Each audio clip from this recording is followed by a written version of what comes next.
Kung ikaw ang kalaban, ay, kilala ko na siya. Pero pag ulihi gali, iba na gali ang atake. Oo, iba ang atake ko.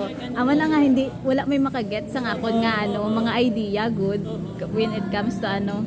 Kay ano ko man siya ibahon ko man ang pag-atake na kon pag magkuan. Oo, ikaw. Amo na nga hindi ko basta-basta pod maano, hindi ko basta-basta pod ginakalaban-kalaban bisan sino. Kay, Pareha sa to dati, elementary ko ba? Basta, may classmate ko nga, nabatian ko nga gusto storya pa lang sila. Wala man og gibuhat ko, gipalapitan ko siya. Tapos pagpalayo na kon, didto ko haboy ang gikumot ko. Gibasa ko ang papel sang ang papel nga gikumot ko gibasa ko sang ano, sang tubig.